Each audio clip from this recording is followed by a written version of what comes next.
अलिफ लैला। किस्सा 3 राजकुमारों और 5 सुंदरियों का। इसी तरह की नई नई कहानियां सुनने के लिए हमारे चैनल को सब्सक्राइब करें। शहरजाद की कहानी रात रहे समाप्त हो गई तो दुनियाजाद ने कहा, बहन ये कहानी तो बहुत अच्छी थी, कोई और भी कहानी तुम्हें आती है? शहरजाद ने कहा कि आती तो है, किंतु बादशाह की अनुमति हो तो कहूँ। बादशाह ने अनुमति दे दी और शहरजाद ने कहना शुरू किया। खलीफा हारून रशीद के राज्य में बगदाद में एक मजदूर रहता था। वह स्वभाव का बड़ा हंसमुख और बातूनी था। एक दिन प्रातःकाल वह बाजार में एक बड़ा टोकरा लिए मजदूरी की आशा में खड़ा था। कुछ देर बाद एक परम सुंदरी स्त्री, जिसके मुंह पर जाली का नकाब पड़ा हुआ था, वहां आई और मुस्कुरा कर मजदूर से कहने लगी कि अपना टोकरा उठा और मेरे साथ चल। मजदूर अच्छी मजदूरी मिलने की आशा और स्त्री के मधुर व्यवहार से प्रसन्न होकर उसके साथ चल दिया। वह इस बात से बहुत ही प्रसन्न हुआ कि सुबह सुबह ही अच्छा काम मिल गया था। कुछ दूर जाकर स्त्री ने एक मकान के सामने खड़े होकर ताली बजाई। कुछ देर में एक सफेद लंबी दाढ़ी वाले ईसाई ने द्वार खोला। स्त्री ने उसे कुछ रुपए दिए और ईसाई बूढ़े ने उसका आश्रय समझकर घर के अंदर से उत्तम मदिरा का एक घड़ा उसे दे दिया। स्त्री ने घड़ा मजदूर के टोकरे में रखवाया और बाजार में आ गई। बाजार में उसने बहुत सी वस्तुएं खरीदी।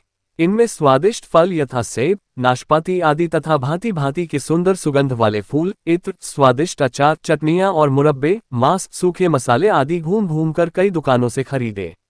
इतनी चीजें उसने ली कि टोकरे में बिल्कुल जगह न रही। मजदूर कहने लगा, अगर मुझे मालूम होता कि आप इतना सामान खरीदेगी तो मैं अपने साथ एक घोड़ा बल्कि ऊंट रख लेता। खैर, मजदूर टोकरा उठाकर स्त्री के साथ चला। काफी दूर जाने के बाद वे दोनों एक विशाल भवन के पास पहुंचे, जिसके शिखर बड़े सुंदर बने थे और दरवाजे हाथी दांत से निर्मित थे। स्त्री ने दरवाजे के आगे खड़े होकर ताली बजाई। दरवाजा जब तक खुले तब तक मजदूर सोचता रहा कि न मालूम ये स्त्री घर की नौकरानी है या मालकिन, इसके सास सिंगार से तो यह नहीं मालूम होता कि यह नौकरानी होगी। कुछ ही देर में एक स्त्री ने दरवाजा खोला। मजदूर उसका अनुपम सौंदर्य और मनोहारी भाव देखकर बेसुध सा होने लगा और सामान से लदा टोकरा उसके सिर से गिरने गिरने को होने लगा। जो स्त्री उसे बाजार से लाई थी वह कौतुकपूर्वक उसकी बदहवासी का तमाशा देखने लगी, लेकिन घर के अंदर से आई हुई स्त्री ने उससे कहा, तू खड़ी खड़ी क्या देख रही है? ये बेचारा सामान के भार से दबा जा रहा है। तू जल्दी से इसे अंदर ले जा और इसका सामान उतरवा। मजदूर अंदर गया तो दोनों स्त्रियों ने अंदर से दरवाजा बंद कर लिया और उसे लेकर एक बड़े मकान में आई। इसके खंभे कीमती लकड़ी के बने थे और एक बड़ा कक्ष था जिसके चारों ओर दालान थे। दालान में एक और बैठने का स्थान था जहां पर बहुत से मूल्यवान नर्म आसन बिछे थे और सुविधा के भांति भांति के मूल्यवान पात्र रखे हुए थे। सबके बीच में चंदन और अगर की लकड़ी का बना एक बड़ा सिंहासन था। उस पर एक बहुत ही मूल्यवान आसन पड़ा था जिसमें चारों ओर मोतियों और माणिकों की झालर लटक रही थी। इसके अलावा उस विशाल कक्ष में एक संगमरमर का बना हौज था जिसमें फव्वारे छूट रहे थे। मजदूर यद्यपि दूर तक भारी बोझ लेकर चलने के कारण बहुत थक गया, तथापि उस कमरे की सामग्री और सजावट देखकर अपना श्रम भूल गया और वह प्रसन्न चित्त से इस शोभा को देखने लगा। विशेषतः उसे सिंहासन पर बैठी हुई अतीव सुंदर स्त्री ने बहुत आकृष्ट किया। उसे बाद में मालूम हुआ कि सिंहासन पर बैठी स्त्री का नाम जुबैदा है, वह उस घर की मालकिन है। जिस स्त्री ने दरवाजा खोला था उसका नाम साफी था और जो स्त्री बाजार से उस पर सामान लदवाकर लाई थी उसका नाम अमीना था। जुबैदा ने कहा, बीबियों, इस बेचारे मजदूर के सर से सामान तो उतारो, ये बोझ के मारे मरा जा रहा है। साफी और अमीना ने मिलकर उसके सिर से टोकरा उतरवाया और उसमें से सामान निकालने लगी। जुबैदा ने उसे इतना पैसा दिया जो उसकी साधारण मजदूरी से कहीं अधिक था। वह आशा से अधिक मजदूरी पाकर खुश तो बहुत हुआ, लेकिन उसका मन वहां की वस्तुओं में इतना लगा था कि वह वापस न हुआ। इतने में ही अमीना ने अपने चेहरे से नकाब उतार दिया। मजदूर ने अब तक तो झलक भर देखी थी, अब तो उसे पूरी नजर भर देखा तो ठगा सा खड़ा रह गया। उसे ये देखकर भी आश्चर्य हुआ कि यद्यपि घर में 3 स्त्रियां ही थीं, तथापि खाने पीने की सामग्री इतनी थी जो 30 व्यक्तियों को काफी होती। मजदूर वहां से न हटा तो जुबैदा ने पहले तो सोचा कि वह कुछ देर और सुस्ताना चाहता है, लेकिन जब उसे बहुत देर हो गई तो उसने कहा कि क्या बात है, तू जाता क्यों नहीं? क्या तुझे मजदूरी कम मिली है? अमीना, इसे कुछ और पैसे देकर विदा करो। मजदूर ने कहा, मालकिन, मैंने मजदूरी आशा से अधिक पाए है, किंतु आपके सम्मुख कुछ निवेदन करना चाहता हूँ। मैं जानता हूँ कि जो मैं कहना चाहता हूँ वह मेरी उद्दंडता है, किंतु मुझे आशा है आप मुझे क्षमा करेगी और मेरी बातों पर नाराज नहीं होंगी। मुझे यहाँ बहुत सी बातें आश्चर्यजनक लग रही हैं। मैंने आप जैसी रूपवती कोई भी महिला नहीं देखी। मुझे ये देखकर भी बड़ा आश्चर्य हुआ है कि यहाँ कोई पुरुष नहीं है। बगैर पुरुष के स्त्रियों का रहना और बगैर स्त्रियों के पुरुषों का रहना दोनों ही बहुत अजीब बातें हैं। मजदूर बातूनी तो था ही, इसलिए बोलता चला गया। उसने बगदाद नगर में प्रचलित तरह तरह की कहावतें सुनाई। इनमें से एक ये थी कि जब तक 4 व्यक्ति एक साथ भोजन न करें भोजन में स्वाद नहीं आता और खाने वाले तृप्त नहीं होते। उसका आशय ये था कि उन स्त्रियों के बीच में वही पुरुष और दूसरे उन 3 के अलावा चौथा व्यक्ति भी वही है, इसलिए भोजन के समय उसे भी खाने के लिए बिठा लिया जाए। जुबैदा उसकी बातें सुनकर हंसने लगी और बोली, तू अपनी बेकार की बातें और सलाहें अपने पास रख। हम तीनों स्त्रियां बहिनें हैं और अपने सारे काम खुद ही अच्छी तरह चलाती हैं और इस तरह चलाती हैं कि किसी को पता नहीं चलता। हम लोग नहीं चाहते कि कोई हमारे भेद को जाने। मजदूर ने कहा, मेरी मालकिन, आप तो अत्यंत चतुर और बुद्धिमती हैं, लेकिन आप मुझे भी निरक्षर और गंवार न समझें। ये तो भाग्य की बात है कि मुझे पेट पालने के लिए मजदूरी करनी पड़ती है, वरना मैंने बहुत सी इतिहास और ज्ञान की पुस्तकें पढ़ी हैं। आप कहें तो आपको एक कहावत आपकी सेवा में उपस्थित करूं। ये कहावत है कि बुद्धिमान को चाहिए कि चतुर व्यक्ति से अपना भेद न छुपाए, क्योंकि चतुर व्यक्ति को किसी का भेद छुपाए रखना आता है। अगर आप मुझ पर अपना कोई भेद प्रकट करेगी तो वह ऐसा ही होगा जैसे कोई चीज किसी कमरे में बंद करके ताला लगा दिया जाए और ताले की चाबी खो जाए। जुबैदा समझ गई कि यह मजदूर बुद्धिमान और पढ़ा लिखा है और इसका साथ करने में कोई बुराई नहीं और इसे अपने साथ बिठाकर खाना भी खिलाया जा सकता है। फिर भी उसने उसकी बुद्धि की परीक्षा लेने के लिए मजाक में कहा, देखो भाई, हमने तो पैसा और मेहनत लगाकर इस भोजन को तैयार किया है, तुमने तो इस पर कुछ खर्च नहीं किया, फिर तुम्हें अपने खाने में क्यों सम्मिलित करें। साफी ने भी उससे कहा, तुमने ये कहावत तो सुनी होगी कि छूछा किन पूछा। इन बातों का बेचारे मजदूर के पास कोई उत्तर न था और उसने कहा कि आप लोग ठीक कहती हैं, मैं जा रहा हूं। लेकिन अमीना ने अपनी बहनों से उसकी वकालत की और कहा, इसे यहीं रहने दो। यह अपनी बातों से हमारा मनोरंजन करेगा और अपने विनोदी स्वभाव के कारण हमें हंसाता रहेगा। तुम्हें नहीं मालूम ये जबरदस्त किस्म का मस्खरा है। बाजार में यहाँ तक सारे रास्ते ये हंसी मजाक की बातों से मुझे हंसाता आया है। मजदूर को अमीना की बातें सुनकर बड़ा संतोष हुआ। उसने कहा, आप लोगों की बड़ी कृपा होगी अगर मुझे अपने साथ रहने दें। मैं गरीब हूं किंतु किसी का उपकार मुफ्त में नहीं लेना चाहता। और तो मेरे पास कुछ नहीं, लेकिन अपनी कृपा के बदले यह मजदूरी जो आपने मुझे दी है वह स्वीकार कर लीजिए। ये कहकर मजदूर ने जुबैदा के सामने मजदूरी के पैसे बढ़ा दिए। जुबैदा ने मुस्कराकर कहा, हम दी हुई चीज वापस नहीं लेते। तुम हमारे साथ रहकर हमारे खान पान में सम्मिलित हो सकते हो, लेकिन शर्त यह है कि हम लोग चाहे जो कुछ करें उसके बारे में तुम हमसे कुछ नहीं पूछोगे। मजदूर ने ये स्वीकार कर लिया। इतने में अमीना ने अपनी बाहर जाने वाली पोशाक उतार दी और तंग कपड़ों में कमर कसे हुए उसने नाना प्रकार के व्यंजन, कलिया, कीमा, कोफ्ता, कोरमा, कबाब और अन्य कई प्रकार के सामिश व्यंजन और उनके अलावा अन्य स्वादिष्ट वस्तुएं और मदिरा की सुराही और प्याले लाकर उचित स्थानों पर रख दिए। फिर तीनों बहिनें वहां आकर बैठ गई और चौथी ओर मजदूर को भी बिठा लिया।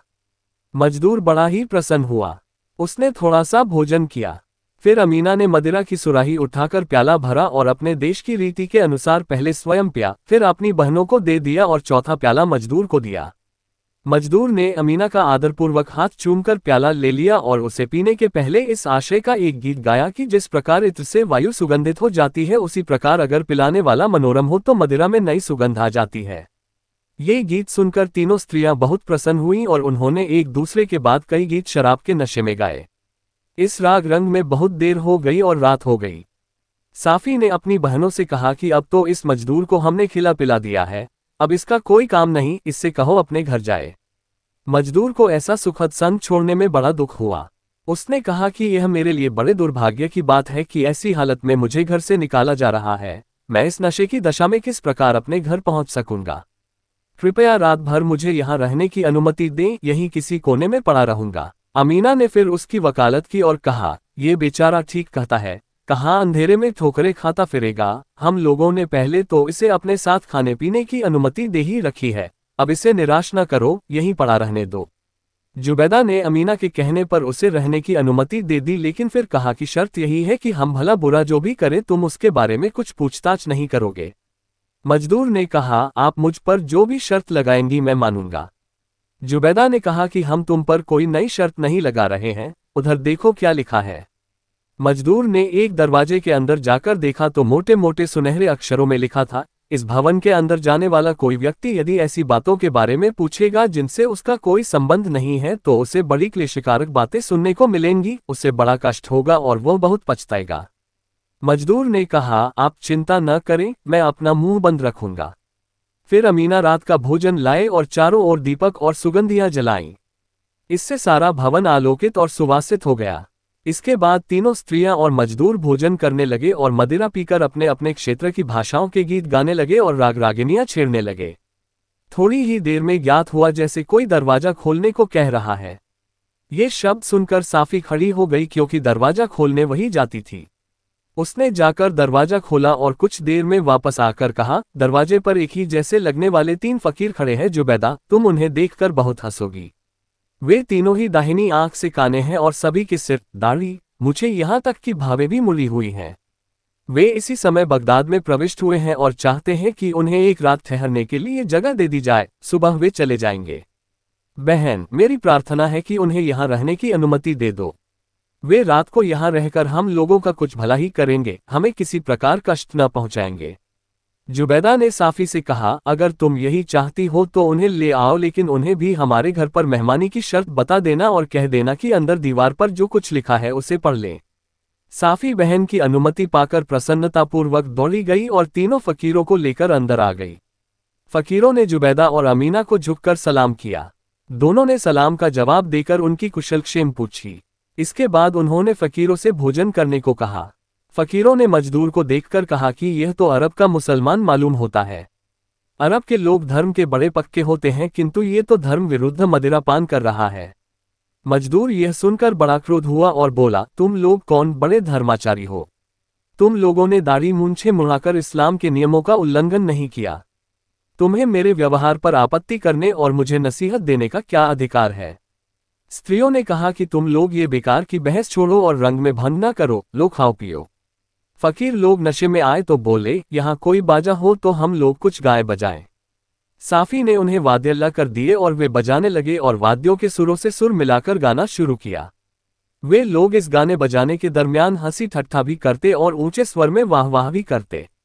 इस सब से बड़ा शोर होने लगा और सारा भवन गूंजने लगा। इसी बीच उन्होंने सुना कि दरवाजे पर फिर कोई ताली बजा रहा है। साफी सदा की भांति दौड़कर गई कि देखें अब कौन दरवाजे पर आया है। शहरजाद ने शहरयार से कहा कि इस जगह कहानी रोककर मैं आपको ये बताना चाहती हूँ कि इस बार ताली बजाने वाला स्वयं खलीफा हारून रशीद था। खलीफा का ये नियम था कि अक्सर रात को वेश बदलकर शहर में निकलता था कि प्रजा का हाल खुद अपनी आंखों से देखे। उस रात को वह अपने महामंत्री जाफर और जासूसों के सरदार मसरूर के साथ बगदाद की गलियों में घूम रहा था। वे तीनों व्यापारियों जैसे वस्त्र पहने हुए थे। जब वे लोग उन स्त्रियों के मकान के पास से गुजरे तो उन्होंने हंसी की ध्वनि और गाने बजाने का स्वर सुना। खलीफा ने कहा कि घर का दरवाजा खुलवाओ, मैं देखूं तो कि यहाँ क्या हो रहा है। जाफर ने कहा कि यहाँ कुछ स्त्रियां शराब पीकर हंसी दिल्लगी कर रही हैं, गा बजा रही हैं, आपका अंदर जाना शोभनीय नहीं है। ये भी हो सकता है कि वे अपने राग रंग में विघ्न पड़ते देखकर नशे की हालत में आपका कुछ अपमान कर बैठे। किंतु खलीफा ने उसकी सलाह न मानी और आदेश दिया कि तुम जाकर दरवाजा खुलवाओ। अतएव जाफर ने दरवाजा खुलवाया। साफी ने दरवाजा खोला तो जाफर उसके रूप को देखता रह गया। फिर उसने जल्दी से एक कहानी गढ़ी। उसने कहा, सुंदरी, हम तीनों व्यापारी मोसिल नगर के निवासी हैं। हम व्यापार की वस्तुएं लेकर यहाँ आए हैं और एक सराय में ठहरे हैं। आज की रात को यहाँ के एक व्यापारी ने हमें दावत दी थी। हम उसके घर गए। उसने हमें बड़ा स्वादिष्ट भोजन कराया और उत्तम मदिरा पीने को दी। हम लोग नशे में आ गए तो उसने नृत्यांगनाओं को बुलाकर नाचने की आज्ञा दी। इस राग रंग में काफी समय हो गया और नशे की हंसी और नाच गाने से बाहर काफी आवाज जाने लगी। उसी समय संयोगवश शहर का कोतवाल गश्त लेकर उधर से निकला और उसने उस घर पर छापा मार दिया। दरवाजा खुलवा कर उसने सब उलट पलट कर दिया और कई आदमियों को गिरफ्तार कर लिया। हम लोग जान बचाकर एक दीवार से बाहर कूद गए। ये कहकर जाफर ने कहा, हम लोग इस शहर में किसी को नहीं जानते, न यहाँ के मार्ग पहचानते हैं। हमें डर लग रहा है कि हम इधर उधर भटकते हुए सराय पर कैसे पहुंचेंगे। फिर संभव है सराय का दरवाजा बंद हो गया हो और हम रात भर गलियों में भटकते रहें। ये भी संभव है कि वही कोतवाल गश्त लगाता हुआ आ निकले और हम लोगों को बंद कर दे। हमारी दशा बड़ी दयनीय है। सुंदरी, तुम दया करके अनुमति दो तो हम रात भर के लिए तुम्हारे मकान में किसी जगह पड़े रहें। अगर तुम हमें अपनी संगति के योग्य समझो तो हमें अपने गाने बजाने में शामिल कर लो। हम लोग ये तो समझ गए हैं कि तुम लोग गाने बजाने में अति निपुण हो। हमें भी संगीत में रुचि है और हम भी अपनी कला से तुम्हारे आमोद प्रमोद में योग दे सकते हैं। साफी ने कहा, मैं इस घर की मालकिन नहीं हूँ, तुम लोग जरा देर यहीं ठहरो, मैं मालकिन से तुम्हारी बात करती हूँ। अगर उसने अनुमति दे दी तो फिर कोई दिक्कत नहीं रहेगी और तुम लोग आराम से यहाँ रात बिता सकोगे। ये कहकर साफी अंदर गई और अपनी बहनों से नए व्यापारियों की दशा और उनकी प्रार्थना की बात की। उन दोनों ने आपस में और साफी के साथ मंत्रणा की और साफी से कहा कि उन्हें भी अंदर ले आओ। अतः साफी वहां जाकर खलीफा, जाफर और मसरूर को अंदर ले आई। तीनों ने बड़ी शिष्टता और सम्मान से स्त्रियों और फकीरों को प्रणाम किया। उन सब ने उन्हें व्यापारी समझकर उनके अभिवादन का यथायोग्य उत्तर दिया। जुबैदा ने, जो तीनों बहनों में सबसे बड़ी और सबसे बुद्धिमान थी, उनसे उनकी कुशल क्षेम पूछी और कहा कि हम लोग जो कुछ कहें उसका तुम लोग बुरा न मानना। जाफर ने कहा, तुम सुंदरियों के मुंह से ऐसी कौन सी बात निकल सकती है जिसका किसी को भी बुरा लगे। जुबैदा ने कहा, मुझे ये कहना है कि तुम जहां तक हो सके चुप रहना और जिस बात का तुमसे सीधा संबंध न हो उसके बारे में कोई प्रश्न न करना। अगर तुमने ऐसा न किया तो हम तुमसे क्रुद्ध हो जाएंगे और इसका फल तुम्हारे लिए अच्छा नहीं होगा। मंत्री ने कहा कि अगर तुम्हारा यही आदेश है तो हम ऐसा ही करेंगे और किसी बात के बारे में प्रश्न नहीं करेंगे। ये वादा लेकर जुबैदा ने उन सब के आगे खाद्य सामग्री रखी और मदिरा पिलाई। जब मंत्री जुबैदा से बातें कर रहा था उस समय खलीफा आश्चर्यचकित होकर उन स्त्रियों के सौंदर्य और तीक्ष्ण बुद्धि को देख रहा था। उसे इस बात से भी बहुत आश्चर्य हो रहा था कि तीनों फकीर दाहिनी आंख से क्यों काने हैं। उसकी उत्कट इच्छा थी कि वह फकीरों से इस बात का रहस्य पूछे, किंतु उसके दोनों साथियों ने इशारों ही में उसे ऐसा न करने के लिए कहा। मकान के अंदर की सारी रुपहली और सुनहरी सजावट को देखकर वह मन ही मन कह रहा था कि यह चीजें जादू ही की हो सकती हैं, वास्तविक नहीं हो सकती।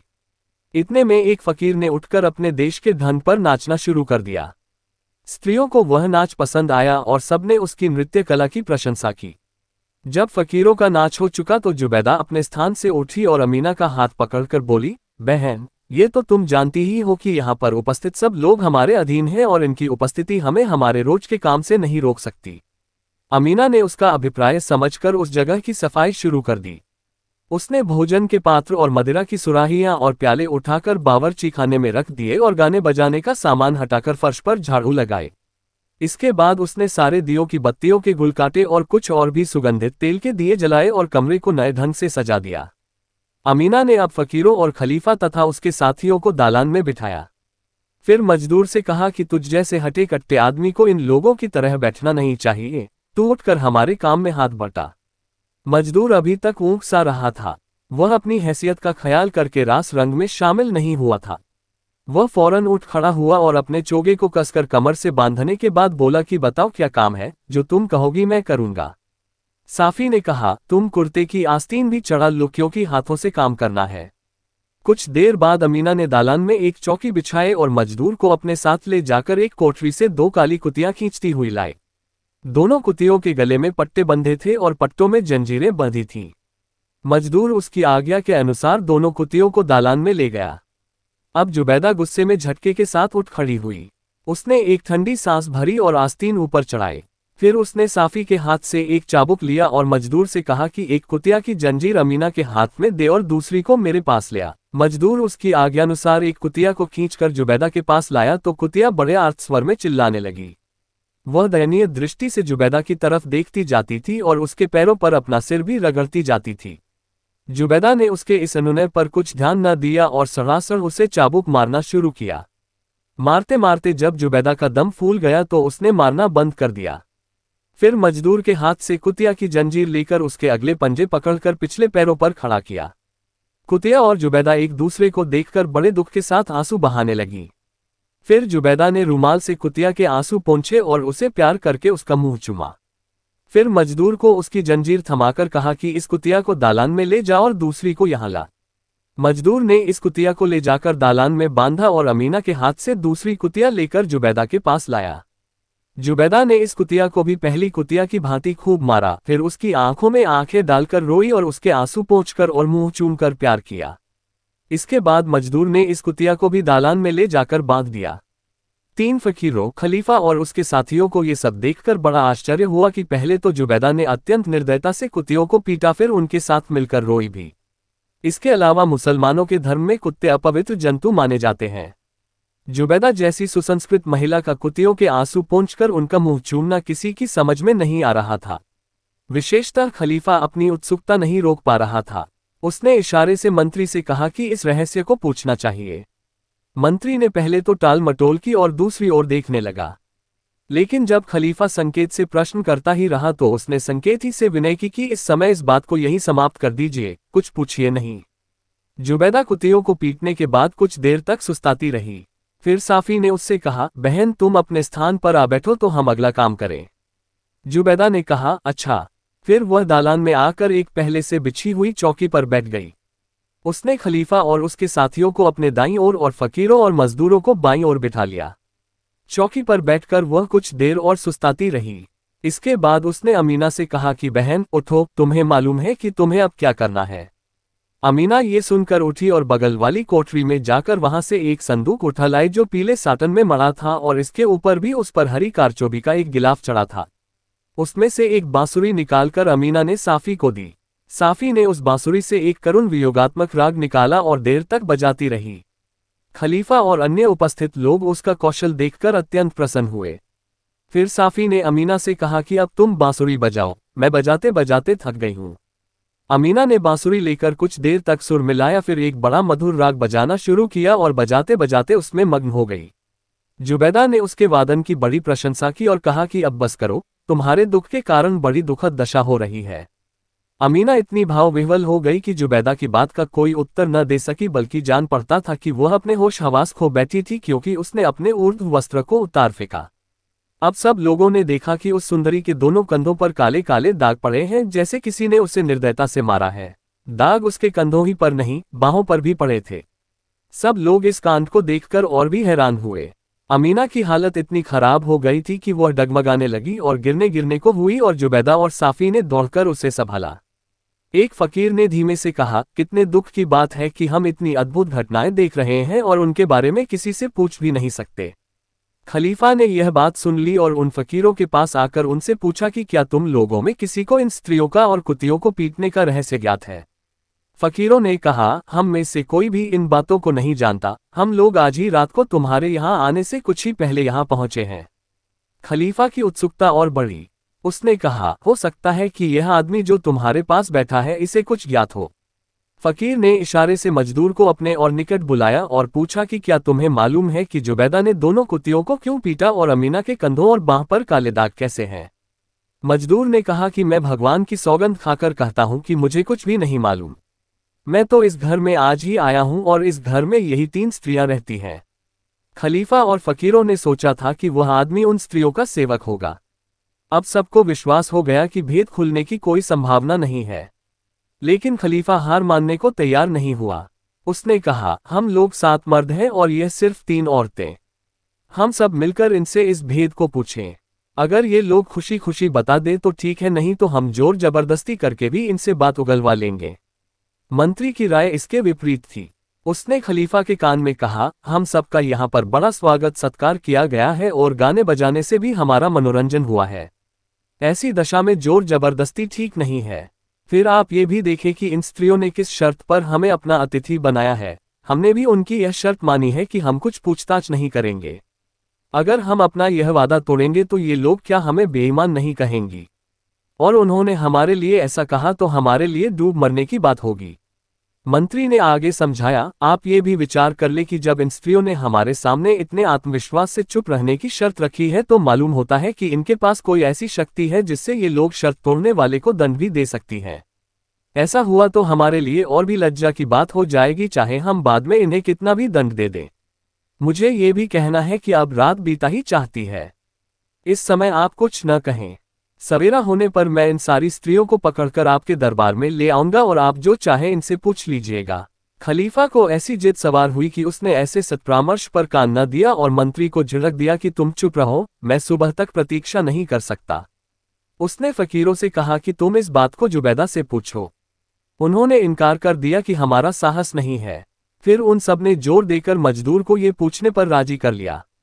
जुबैदा ने इन लोगों को खुसर पुसर करते देखा तो उनसे पूछा कि तुम लोग आपस में क्या बात कर रहे हो। मजदूर ने कहा, सुंदरी, मेरे साथी जानना चाहते हैं कि आप दोनों कुतियों को निर्दयतापूर्वक पीटकर क्यों रोई और जो स्त्री अपनी सुध बुध खो बैठी उसके कंधों और बाहों पर काले दाग कैसे हैं। जुबैदा ये सुनकर आग बबूला हो गई। उसने सब लोगों से पूछा कि क्या तुम सब ने मजदूर से कहा था कि यह बातें मुझसे पूछे। सबने एकमत होकर कहा कि जाफर को छोड़कर हम सभी यह बातें जानना चाहते थे और हमने मजदूर से कहा था कि आपसे यह बातें पूछे। जुबैदा ने कहा, तुम सभी लोग बेईमान हो। तुम सब ने प्रतिज्ञा की थी कि यहाँ की किसी बात के बारे में कुछ न पूछोगे और तुम अपनी उत्सुकता पर बिल्कुल संयम न कर सके। हमने दया करके तुम सबको रात का ठिकाना दिया और तुम एक साधारण सी प्रतिज्ञा न निभा सके। अब तुम्हारा सत्कार मेरे लिए बिल्कुल आवश्यक नहीं है और तुम लोगों को अपने किए का फल भुगतना चाहिए। ये कहकर जुबैदा ने धरती पर पांव पटक कर 3 बार ताली बजाई और जोर से कहा, तुरंत आओ। उसके ये कहते ही एक द्वार खुल गया और उसमें से 7 बलवान हबशी नंगी तलवारें लिए निकले और एक एक हबशी ने एक एक आदमी को जमीन पर पटक दिया और उनके सीने पर चढ़ बैठे और सबकी तलवारें म्यान से बाहर निकल आईं। खलीफा क्षोभ और लज्जा के मारे मरा जा रहा था, उसे ऐसे व्यवहार की क्या आशा हो सकती थी। हबशियों के मुखिया ने जुबैदा से पूछा, श्रेष्ठ सुंदरी, आपकी क्या आज्ञा है? क्या हम इन लोगों को यहीं खत्म कर दें? जुबैदा ने कहा, नहीं, कुछ देर ठहर जाओ। पहले इन लोगों से ये तो पूछ ले कि यह कौन है और क्यों आए थे। ये कहकर उसने 7 मेहमानों से कहा कि तुम लोग अपना अपना हाल बताओ।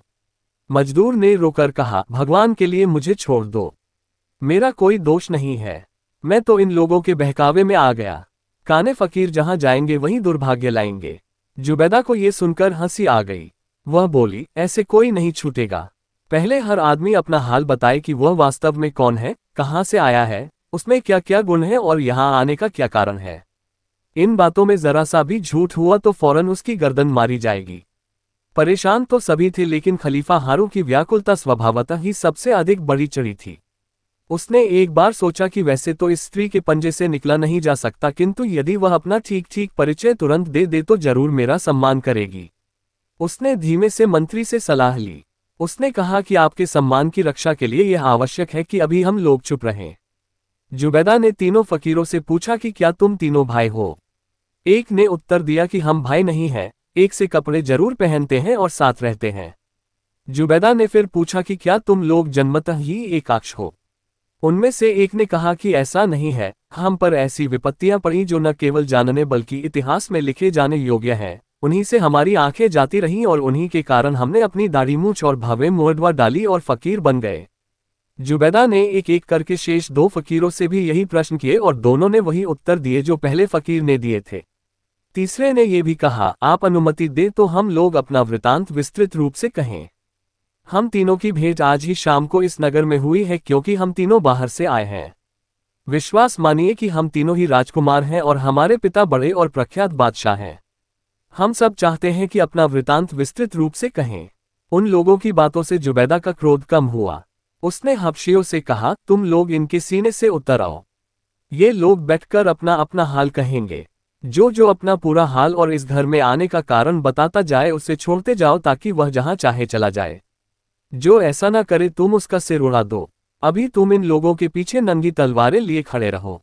चुनांचे उसी दालान में खलीफा और अन्य 6 लोगों को एक कालीन पर बिठा दिया गया। हर आदमी के पीछे एक हबशी नंगी तलवार लेकर खड़ा हो गया ताकि जुबैदा का इशारा होते ही उसका वध कर दे। सबसे पहले मजदूर ने अपनी बात कही।